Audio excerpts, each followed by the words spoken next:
Përshëndetje, mirë se keni ardhur në episodin e radhës të Doc Talk. Ky episod për mua është shumë i veçantë se kemi një ndër mjekët më të mira të Shqipërisë. Jam sot me zonjën Entela Ramosaçaj. Por më tepër dua të pyes Entelën se si do na e prezantojë ti veten për të gjithë njerëzit që nuk të njohin.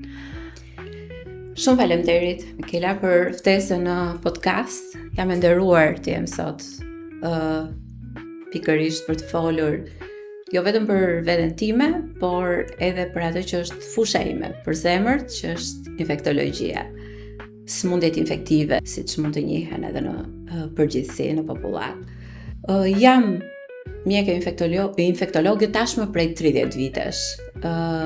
Patjetër që është një profesion të cilën e kam ushtruar me pasion, me dashuri për pacientët, por nga ana tjetër jam përpjekur dhe në gjithë këto vite të kem dhe një rritje profesionale dhe akademike.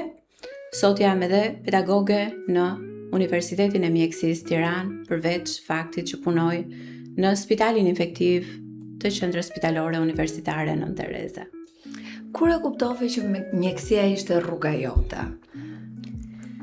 Në fakt, është një moshë pak delikate, kur ti duhet të bësh ca zgjedhje, kur ende ndoshta nuk e njeh plotësisht veten.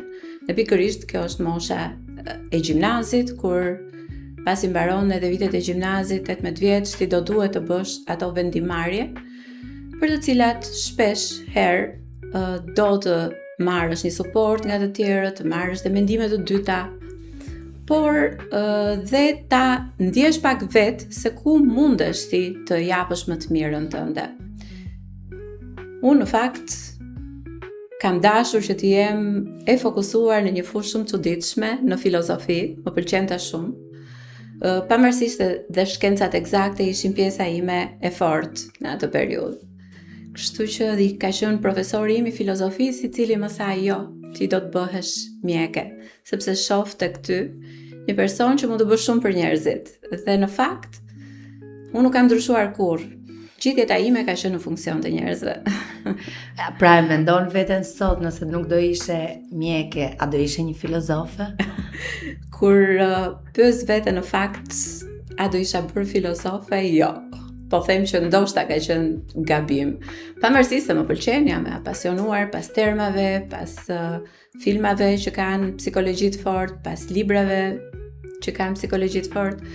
Por te filozofia nuk e di si do qëndroja, nuk e di. Qëndrojmë pak tek dega që ti je një infektologe, po për gjithë njerëzit e zakonshëm që nuk kanë shumë informacion, çfarë e bën një mjek infektolog të mirë?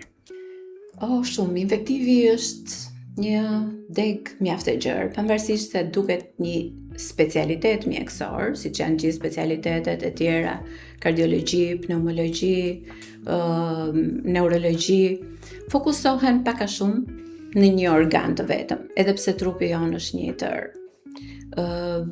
Sëmundjet infektive në fakt fokusohen në të gjitha organet e trupit.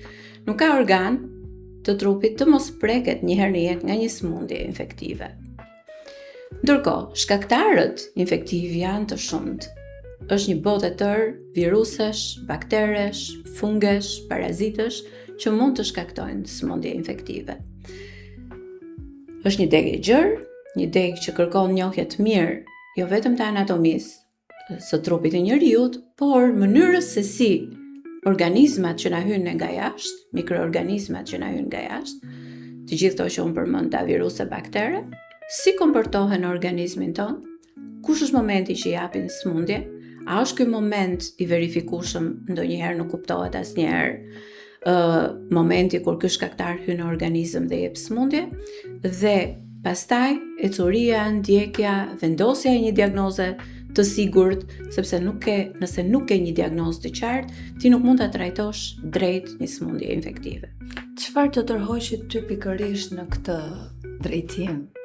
Në fakultetin e mjekësisë, ne i bëjmë të gjitha specialitetet, të gjitha lëndët, dhe patjetër që studenti fokusohet mirë dhe pëlqen dhe afektohet pas një specialiteti ku dhe pedagogët, profesorët dinë se si ta japin, dinë se si ta transmetojnë atë lëndën që shpjegojnë, mënyrën se si trajtojnë temat, mënyrën se si ti qasesh te pacienti dhe patjetër që lënda e sëmundjeve infektive ka qenë një nga lëndët që më ka atraktuar më tepër edhe prej leksioneve të cilët kanë qenë goxha të mira, të rregullta, të fuqishme si leksione, të linin mbresa, por nga ana tjetër dhe afërsia me pacientin në periudhën e seminareve. Kur dëgjova që isha përzgjedhur për këtë specialitet, me thënë të drejtën, u gëzova, më pëlqeu dhe kam ndjekur me shumë dëshirë edhe specializimin për sëmundjet infektive.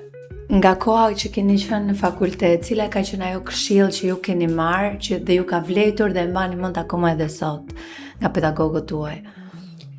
Në fakt kanë qenë të shumt pedagogë të mençur, të cilët fjalët e tyre edhe sot kur i rikthehem më vinë në mendje. Patjetër që kemi pas profesorë të cilët na thonin mos u kënaq me pak, gjithmonë kërko nga vetja. Nuk ka fund të lexuarit dhe të thelluarit në shkencat mjekësore. Por nga ana tjetër, në profesorët që kam patur në lidhje me sëmundjet infektive, disa janë mjaft të moshuar, disa të tjerë kanë ndruar jetë dhe për këtë më vjen keq, sepse kanë ndruar jetë edhe në moshë relativisht të re.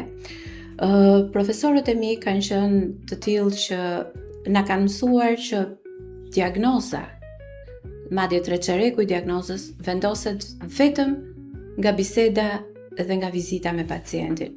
Është këshilla më e çmuar. Nuk janë analizat e gjakut, nuk janë imazherit, skanerat, rezonancat, ato që të vendosin diagnozën të parën. Të parën, diagnozën e vendos vetë pacienti, duke ia nxjerrë gjithë historinë mjekësore me shumë kujdes, duke u thelluar në atë që ne e quajmë ekzaminim objektiv i pacientit, dhe që është aja në mjekësi që duhet ta bëjë çdo mjek, ajo është pikërisht pjesa kur ti orientohesh mirë te pacienti dhe ti pasaj se si të veprosh më tej. Në bazë të eksperiencës tënde shumë vjeçare, cili është mësimi më i madh që ke marrë nga ndonjë pacient ose nga pacientët? Çdo pacient, edhe pse janë të shumt ata që ke ndjekur në jetë, është në vetvete një lloj këshille apo një lloj mësimi që ti merr. Por sidomos këshillat më të mira ti japin indirekt ata pacient tek të cilët ti mund të gabosh. Nëse ti gabon diku, ajo është mësimi më i mirë që ke marrë.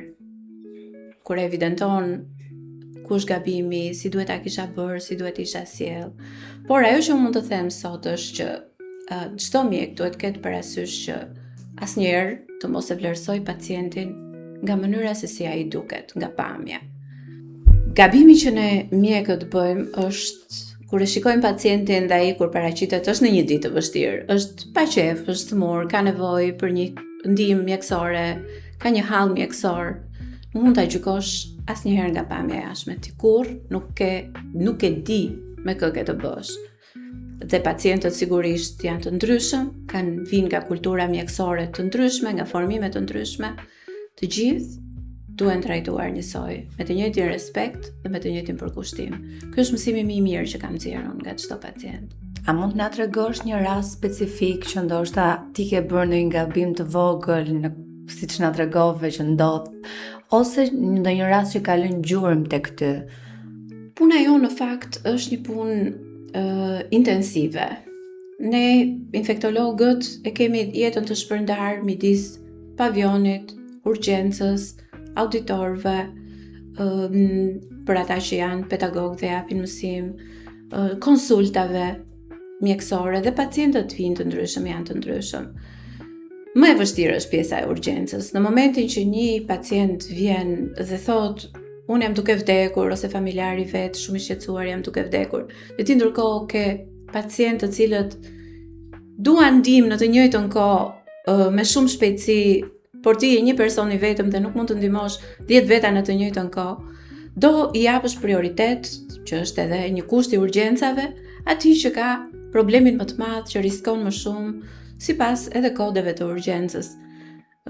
Patjetër që ka raste që vinë të alarmuar, duan ndihmën të lësh çdo punë dhe të merresh vetëm me të. Mund të ndodhë që ti të hiperreagosh në situata të tilla dhe kjo të shkaktojë një situatë, por përgjithsisht nëse ruan atë qetësinë, nëse ruan dinjitetin, nëse ruan performancën e përditshme, patjetër dhe këto gabime dhe këto probleme të vogla mund të shmangen. Një rast specifik nuk më Unë faktikisht po them kam një histori të pasur me pacientët, do doja të kisha histori të ndryshme mjekësore, por në fakt edhe për shkak shpeshherë të konfidencialitetit të pacientit, përgjithsisht jam një person që dua ta çoj punën deri në fund. Kjo më karakterizon. Nuk jam një person që e lë në mes pacientin të dorëzohem, të mos e ndjek, ta lë pas dore, kjo nuk ndodh me mua. Unë do t'uaj që pacientit që i them, ju jeni pacienti im dhe do jap gjithçka deri ta zgjidh.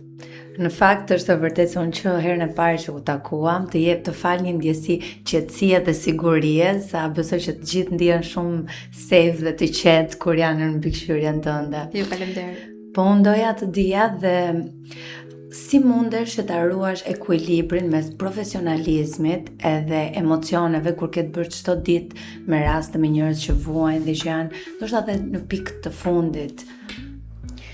Në fakt e vërtetë është kjo nuk është pika ime shumë e fortë, sepse mbi të gjitha jemi njerëz, jemi human dhe ti përfshihesh. Sot në pacientët që shohim, përveç problemit të shëndetit, kanë edhe problematika të mbartura nga familjet e tyre. Shohim moshat e treta në fakt që jetojnë vetëm dhe sidomos kur i lë njëri bashkëshort dhe mbetet tjetri, fëmijët nuk janë aty, mund të jenë në emigracion. Shohim që kur vinë në spital sikur e gjejnë një lloj suporti dhe të stafit, të personelit, tek mjekët e infermierët, afrohen, lidhem me ta. Dhe pjesa emocionale në një moment të caktuar kur tregojnë dhe hallet e familjes, patjetër që të përfshin. Por sigurisht, te kur një rast nuk shkon mirë, kur ti nuk ja del, kur diagnoza është me prognozë jo të mirë, në gjitha rastet ty të kap trishtimi, të kap patjetër ankthi, e përjeton në rastin dhe shpeshherë mendon që po, është ajo shpreha që jo se bëhet çdo ditë më e lehtë, bëhesh ti më e fortë. Unë dua të ndalem me pak dhe tek pandemia. Gjatë pandemisë ti kishe një rol shumë të ekspozuar dhe doja të dija si e ke përjetuar atë periudhë. Po, ka qenë një periudhë në fakt që ka filluar në mars të vitit 2020 dhe ka zgjatur deri afër fundit të 2022-shit. Pavarësisht se rastet vazhduan edhe më pas, por jo në atë mas, jo në atë gravitet që patën shtamet e para virale, të cilat në fakt kishin edhe frikën e së panjohurës që ta priste, por në fakt kishin edhe gravitetin real të tyre, sepse kanë qenë viruse që vërtet kishin impakt tek personi i cili do rëndohej, prognoza pastaj bëhej shumë e rezervuar, ecuria nuk ishte shumë e mirë. Rastet ishin shumë, filluan të arrinin disa pike brenda vitit, nuk ishte më ai sezonaliteti i virozave respiratore, që kulmoi në dimër, por ne mund të kishim raste edhe në verë dhe në kohën që vinin emigrantët, kishte lëvizje të popullatave. Dhe realisht ka qenë një periudhë që për ne ishte jo vetëm nuk diskutohet e lodhshme për shkak të numrit të pacientëve, për shkak të rasteve të rënda që kishe në fraksion të kohës, por edhe për faktin që ti nuk ishe vetëm në komunikim dhe në luftë me pacientin tënd, që luftonte me frymarrjen, por ishe edhe në komunikim të vazhdueshëm me të gjithë familjarët e tyre, të cilët ishin realisht të shqetësuar, donin të dinin informacion her pas here. Ti shpeshherë mund të gjendesh e pa mjet komunikimi, pa telefon me vete, sepse për shkak të veshjeve të detyronin të futesh te pacienti shpeshherë.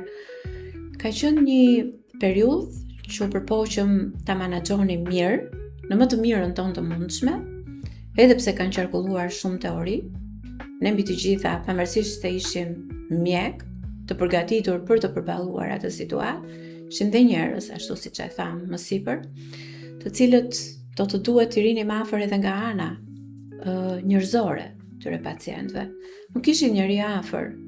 donin një shtrëngim dore, një preke, njëri afër edhe në momentet e tyre të fundit. Dhe shpresoj që ta kemi bërë në më të mirën tonë të mundshme. Jam e sigurt. Unë do të dija pak më tepër dhe nga ana jote personale tek pjesa si ka ndikuar në raportin që kishe në familje dhe në raportin tënd që duhet ishe pothuajse gjithkohës në spital, nëse ke pas të ndonjë rast që ta ka bërë më të vështirë. Po zbuloj dhe diçka. Ne të dy bashkëshortët jemi mjek infektolog, është profesioni on bazë. Dhe realisht nuk ka qenë lehtë për familjen, sepse ishim të dy në të njëjtat kushte, në të njëjtat situata. Jetonim të dy me pjesën e spitalit dhe me momentin që mund shkonim në shtëpi, aty nuk është të ndalonte puna, sepse aty fillonte pjesa tjetër, pjesa e komunikimeve. Ti kishe një listë para, do duhet telefonoje çdo familjar. Momentin që familjari kishte numrin, do të merrte edhe një familjar tjetër, edhe një tjetër, dhe momentin që ne diskutonim diçka me fëmijët tanë, ka rinte as fjalia të mbaronte, sepse ishte një telefon, ishte një njoftim nga spitali, ishte një njoftim që ti duhet i bëje familjarit. Kështu që ka qenë një periudhë shumë intensive. A ka pasur një, po themi, lodhje, një ezaurim nga ana jon, patjetër që ka patur, por jemi mirënjohse jo vetëm njëri tjetrit, gjithë kolegëve që i kemi ndonjur afër në atë periudhë, në fakt, por edhe familjarëve tanë të afërt që na u fund të gjithë në dispozicion, qoftë me fëmijët, qoftë me, po themi, të plotësuar një gjë që ti nuk arrije ta realizoje dot në kohë. Na u gjendën afër prindrit, motrat, vëllezërit, kështu që jemi mirënjohës realisht të gjithë familjarëve tanë. Jetuan sikur ta jetonin ata vetë pandemin. A nuk ka pas në një moment, për shembull, flas me pjesën e familjarëve ose të afërmve që ndoshta ndjerë dhe pak të friksuar, duke qenë që ju keni pas një punë direkt në kontakt të parë me Covidin. Se gjyshja ime për shembull ishte kë ke takuar sot, mos më afro në dhomë. Dhe ne që e dinim këtë, realisht bënim shumë përpjekje për të mos i takuar prindrit. Më beson Mikela, ka pasur raste kur bënim ndonjë festë të vogël, familja e vogël, familja e ngushtë, i thosha nuk do të ri afër juve dhe ulesha në një cep të një divani dhe doja që sidomos mami dhe babin ta kisha larg, jo ta kisha afër. Nuk doja fare kontakte me ta, sepse derisa hyri vaksina, sigurisht kam qenë njeriu i parë që kanë vaksinuar prindrit e mi, sepse deri në atë kohë i kisha ruajtur dhe unë doja t'i takoja, me thënë të drejtën. Doja t'i përqafoja. Kështu që derisa u bë vaksina, jam munduar dhe në një ambient që ishim të urija larg. Nëse do kisha mundësi që të ndryshoje diçka se si e përjetuam ne si shoqëri pandemin, cila do ishte ajo gjë? Mendoj që ne bëmë të mirën e mundshme.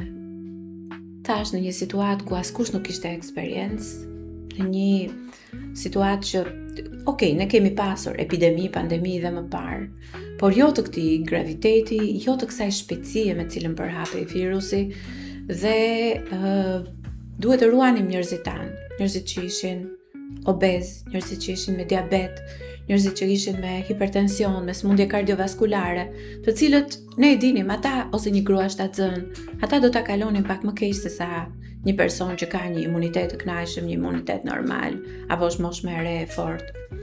Dhe pikërisht që ruaj këta persona do të ishte detyra jonë kryesore dhe ne besoj si shoqëri e kemi bërë më së miri, sepse e kuptua mirë rëndësinë e kësaj. Thash, pavarësisht disa teorive që qarkullonin konspirative, njerëzit që e ndjen në kuriz, që e panë që kishin një të afërm, u munduan të bënin më të mirën dhe neve na kanë suportuar shumë. Nuk e harroj kur duart trokitet e gjata, mirënjohjen që na shprehnin në atë periudhë, edhe një polic në rrugë kur ti ishe vetëm me makinë, duke ikur në shtëpi dhe të përshëndesja ose takonte, sepse dhe ishte aty në rrugë në krye të detyrës, të shprehnin mirënjohjen. Dhe unë them që ne si shoqëri, të gjithë bashk përpoqem dhe bëmë më të mirën. Unë të dija, unë jam më shumë të këto gabimet, të këto pak kënaqësit, të zbuloj pak më tepër.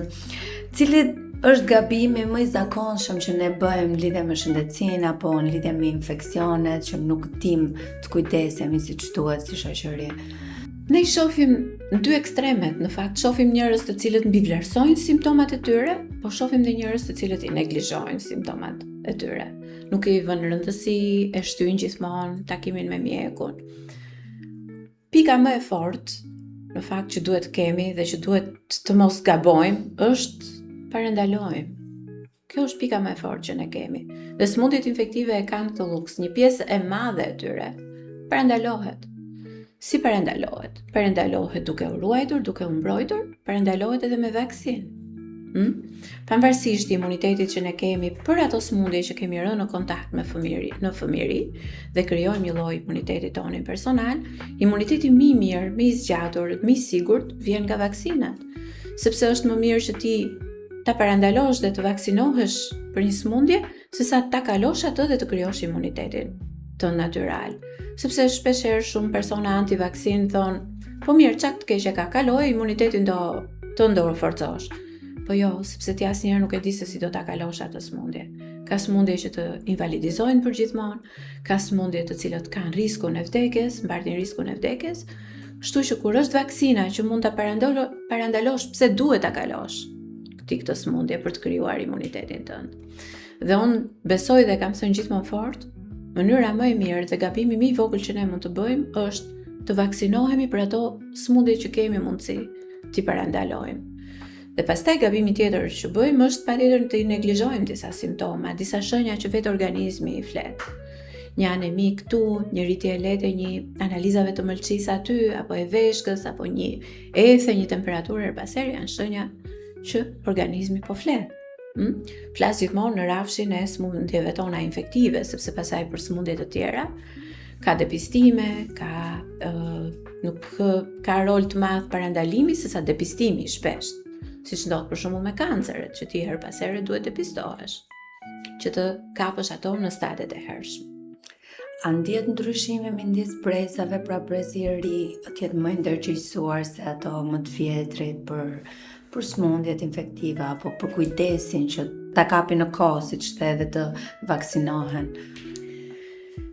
Në fakt unë sipas grup moshave shoh disa ndryshime. Për shembull, grup moshat e treta kanë bashkëshoqërues në jetën e tyre edhe frikën nga sëmundjet, frikën se një ditë do humbin jetën prej tyre, apo ajsa të jetojnë në kushtet më optimale në lidhje me shëndetin, dhe janë të kujdesshëm. Përpiqen të zbatojnë mirë këshillat e mjekut, pinë ilaçet me rregull, vizitohen, shkojnë te mjeku i familjes, marrin ato këshillat te mjekët specialist. Të rinjt, patjetër, edhe për shkak të natyrës së tyre të shkujdesur, janë më neglizhent, gjithmonë është ai mendimi jam i ri, çdo gjë do ta kaloj me forcën që më jep rinia etj. Por ajo që shoh, edhe për shkak të teknologjisë, për shkak të inteligjencës artificiale, për shkak se ti çdo pyetje që ke sot në kokë mund të gjesh edhe në telefonin tënd përgjigje, janë të informuar, sepse ti edhe sikur një pyetje mjekësore të lehtë mund t'i drejtosh, po themi, apo të kërkosh informacion në internet, patjetër do marrësh një informacion mjekësor. Pavarësisht se ne nuk na pëlqen shumë doktor Google-i, ne si mjek, domethënë, nëse ti arrin që të lexosh diçka në lidhje me një simptom tënde, mjafton kjo që të marrësh edhe një informacion. Pra ti morë një informacion mjekësor, gjë që nuk e shohim shumë në brezat që janë më të avancuar në moshë.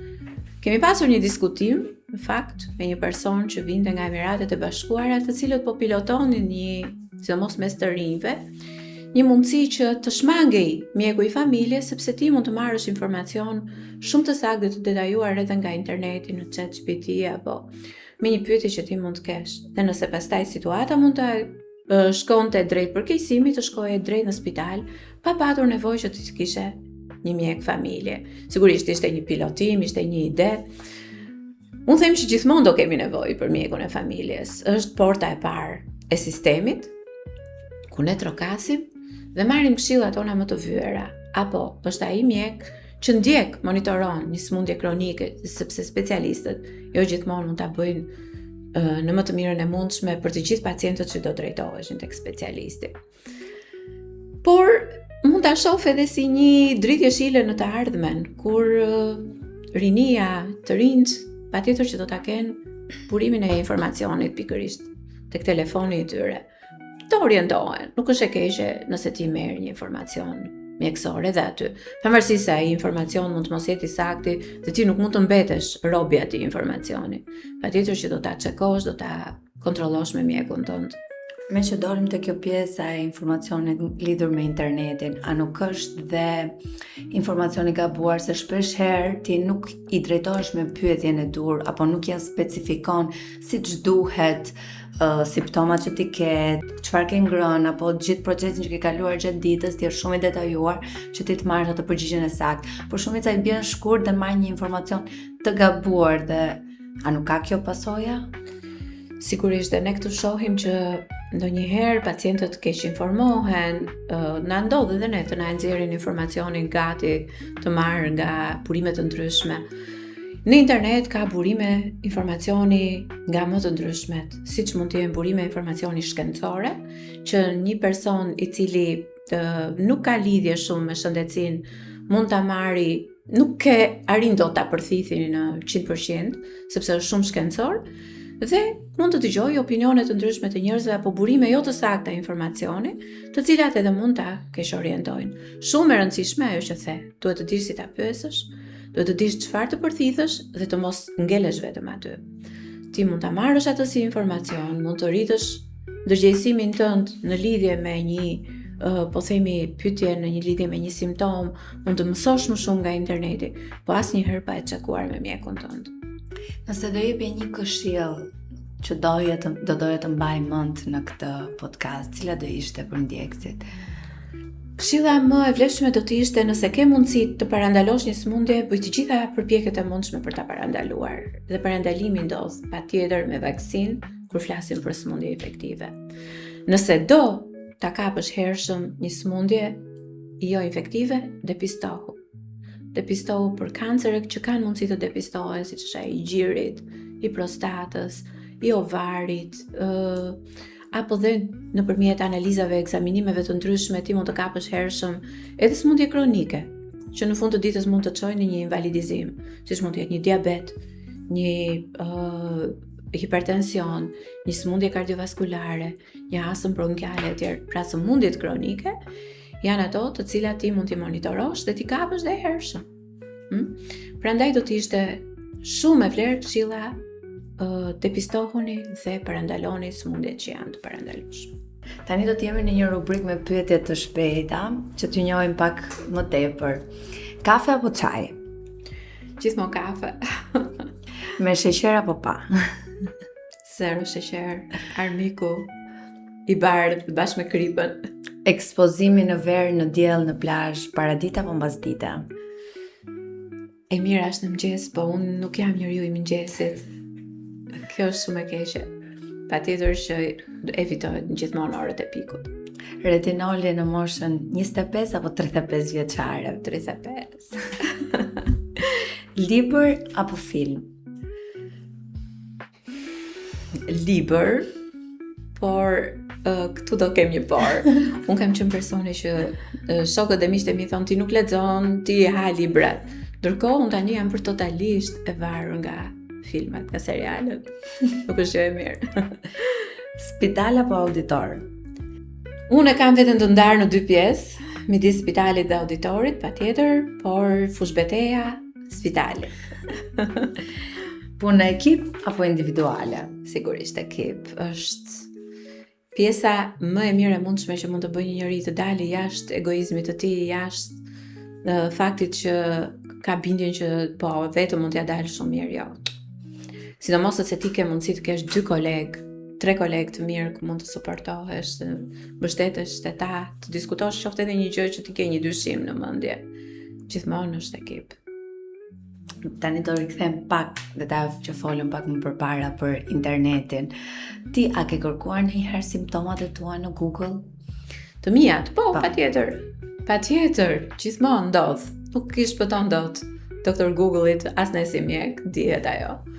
Nëse ka diçka që nuk ka lidhje me specialitetin tim dhe unë e shoh në trupin tim, patjetër që do e pyes. edhe internetin para se të pyes kolegët e mi, të informohen mirë vetë. Po të është dashur në një herë për shembull që ti bësh ato konsultat nga WhatsApp-i, njerëz që të shkruajnë gjithkohës dhe të mos vinë personalisht, po të duan ta marrë nga interneti, si thua, përgjigjen e simptomave. Sigurisht ndodh. Komunikimet me WhatsApp janë deri orët e vona. Zakoni im është që të mos lë asnjë, të përpiqem të mos lë asnjë pyetje në WhatsApp të pahapur nga kontaktet e mia apo edhe nga persona të cilët nuk të njohim, por kanë numrin dhe komunikojnë me ty. Përpiqem të jap këshillën më të mirë të mundshme në WhatsApp. Patjetër pa u thelluar shumë me detaje, sepse pacienti që duket që është serioz, ti duhet ta ekzaminosh vetë, jo nëpërmjet WhatsApp-it. Po vendi më i çuditshëm që ti ke bërë në një konsult, ndoshta ndonjë dasëm. Gjithmonë ndodh, patjetër në evente që sa dëgjojnë që ti je mjek, gjithkush e ka një problem që do të ta pyesi. A do zgjidhje përsëri mjekësin? Ne e tham pak dhe në fillim, po dua të di pak më tepër.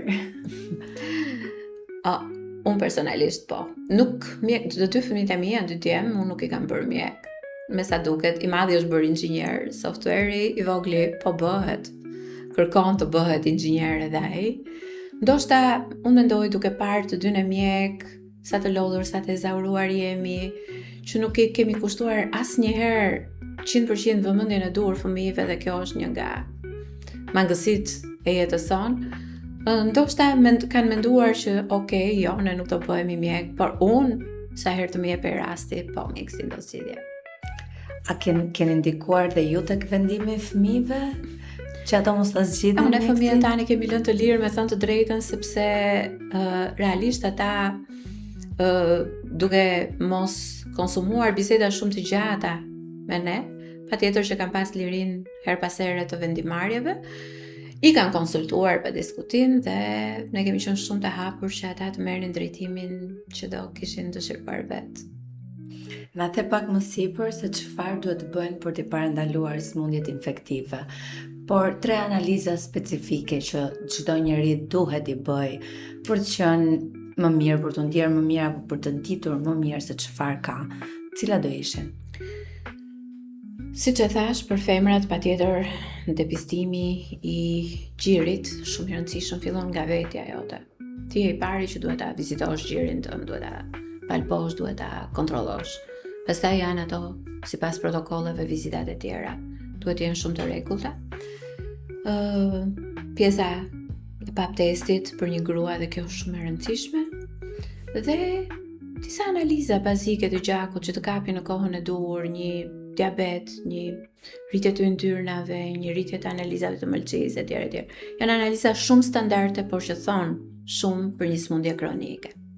Ndërsa për meshkujt, përveç këtyre analizave bazë, do të kisha thënë prostata, shumë e rëndësishme, të ekzaminohet sidomos pas një farë moshe, dhe kanceri kolorektal, kanceri i zorrës së trashë. Depistimi sikur një herë në 10 vjet me kolonoskopi është shumë i rëndësishëm për meshkujt. Para se ta mbyllim këtë podcast, që unë po kënaqem shumë, dua të bëj një pyetje më shumë personale, por edhe nga rastet e tjera që kam dëgjuar dhe jam përballur, për nënat që kanë frikë të bëjnë vaksinën e MMR-s. Unë jam vetë në mëdyshje të kësaj vaksine, nuk e kam bërë akoma, se kam dëgjuar të dyja variantet. Por dua të di nga ju, si mjeke specialiste rreth sëmundjeve infektive.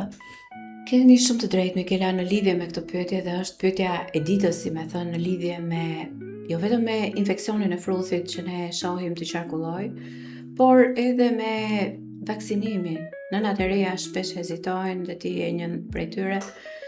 Jo se refuzojnë ta bëjnë si vaksin, por përpiqen ta shtyjnë në kohë. Në historikun, në fakt, të kundërshtimit të vaksinave, pikërisht në një moment të caktuar ishin mjek ata që hodhën idenë që autizmi mund të ketë lidhje me vaksinën e MMR-s. Dhe po vetë këta mjek e kundërshtuan atë teori shumë shpejt, sepse e panë që të fakt kishin hedhur një teori pa baza, pa statistika, pa të dhëna të mjaftueshme, dhe që vetë përgënjeshtruan. Por si çdo teori që bën atë bujën e vet në një moment të caktuar, edhe kjo teori pati prirjen të zinte vend në popullat dhe njerëzit filluan të kundërshtonin vaksinën. Të kundërshtosh vaksinën do të thotë që ti të krijosh xhepa personash të pavaksinuar, të cilët mund të qarkullojnë sëmundjen mes tyre. Dhe pikërisht kjo gjë bëri që të rishfaqej fruthin në shumë vende, vetëm te Europës, po dhe në Amerikë. Të shtysh vaksinën e MMR-s apo të më keq akoma të mos e aplikosh, do të thotë ta ekspozosh fëmijën tënd para disa sëmundjeve të cilat mund të kenë impakt edhe për jetën. Dhe ne dim që fruthi ka impakt, sidomos te fëmijët e vegjël, jo vetëm për ta kaluar keq, për të çuar deri me pasoja fatale, sëmundjen, por edhe për të dhënë komplikacione të cilat mund të zgjasin gjithë jetën, siç mund të jetë prekja e trurit, encefalitit, që mund ta lëri fëmijën me pasoja për gjithë jetën e vet. Aq më tepër, nënat të cilët i çojnë dhe i ekspozojnë fëmijët në kopsht nuk mund ta çojnë pa i vaksinuar, sepse aty mundet që të kontaktojnë nga një fëmijë tjetër, jo vetëm fruthin, për çdo sëmundje tjetër infektive. Dhe thirrja ime është që për sa kohë nuk është vërtetuar kurrë asnjë lidhje midis autizmit dhe vaksinave apo kësaj vaksine specifike, mos hezitoni të vaksinoni fëmijët. Shumë faleminderit Entela për këtë podcast kaq të bukur. Kam marrë shumë këshilla dhe i kam fiksuar të gjitha që do t'i aplikoj. Jam shumë e lumtur që ishe me ne dhe të uroj gjithë të mirat në profesionin dhe në jetën tënde. Unë ju falenderoj juve për mundësinë që na jepni në fakt për të folur rreth sëmundjeve infektive dhe për të dhënë disa këshilla me shumë vlerë për njerëzit. Shumë faleminderit. Kënaqësi e jona.